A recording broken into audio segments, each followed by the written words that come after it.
Hey Pioneers, welcome to another educational video by the core team.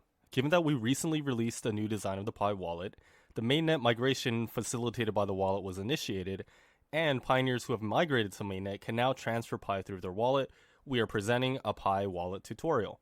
Today we'll walk you through how to create your wallet, an essential prerequisite of mainnet migration on the checklist, and use it for real mainnet transactions. We're so excited for Pioneers who have migrated their Pi transferable balance to mainnet or are in the process of doing so to finally, 1. Manage their mainnet migrations and receive real Pi cryptocurrency in their wallet, 2. Transfer Pi between Pioneers for goods and services, and 3. Spend Pi for goods and services through Pi apps very soon. These initial utilities will help further develop and bootstrap the Pi app ecosystem during Pi Network's current and closed network period. First, we'll show you how to create your wallet. If you already have a wallet and have stored the wallet passphrase safely, you can fast forward to the next part of the video on how to navigate the wallet user interface. To create your wallet, tap on the upper left hamburger icon on the mining app home screen to open the menu. Tap Pi Browser, and then sign into Pi Browser.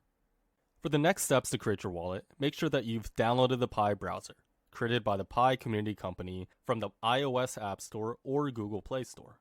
The Pi Browser is your one-stop access point for the Pi ecosystem, where you will be able to spend Pi for goods and services and use Web 3.0 Pi apps whose backend interacts with the Pi mainnet.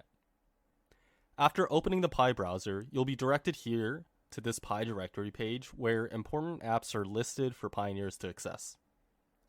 Tap wallet.pi and then generate wallet, and remember not to press the back button until you've finished this process. Now that your wallet and wallet passphrase have been generated, note this extremely important detail. Your passphrase is used to unlock your wallet. Due to the non-custodial nature of the wallet, Pi Network does not keep a record of your wallet passphrase in its servers. So, losing your passphrase is akin to losing your entire wallet along with all the assets inside. For ease of use, you have the option to use biometric features such as a Face ID or fingerprint, depending on your phone type, to unlock your wallet. However, please do not view this as a substitute for securing your passphrase. The biometric feature will not transfer over to a new device, which can lead to your wallet loss, particularly when you lose your phone, if you do not have a record of your passphrase. So, again, do not lose or forget your passphrase, and do not share it with anyone else because they will then be able to access your wallet and transfer all your Pi out of your possession. On the next page, you'll see your wallet address and a privacy setting for you to confirm. Your wallet address is your public identity on the Pi blockchain that, unlike the passphrase, other Pioneers or Pi apps can see and use when you send Pi to them, spend Pi in their apps, or receive Pi from them. We recommend that you set this privacy preference to searchable by username. This will be a convenience feature implemented in the future that will let others search for your Pi username directly instead of the long wallet address in order to send you Pi. After completing these steps, you've now successfully created your Pi wallet. Now we'll walk you through the wallet interface and how it functions. Let's start back at the Pi Browser directory screen. Tap Pi Wallet again to see your successfully created Pi wallet. Log into your wallet through your wallet passphrase or biometric authentication, and you'll see the new wallet interface here.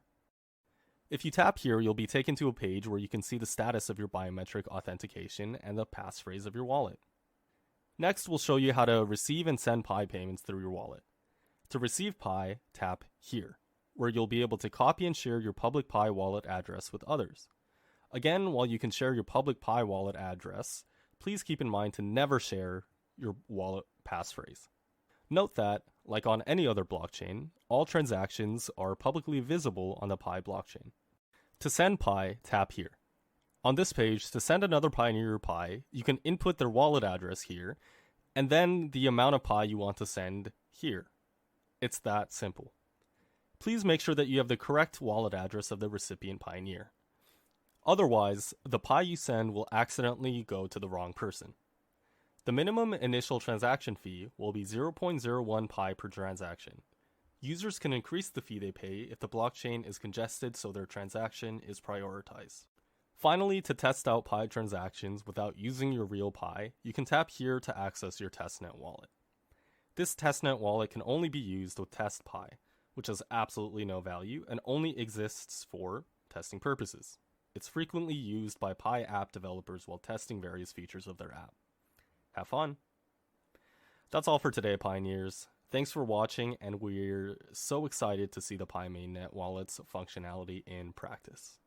Create your wallet, get KYC verified, migrate your Pi transferable balance to mainnet, and then we'll see you on the other side, the Pi apps ecosystem.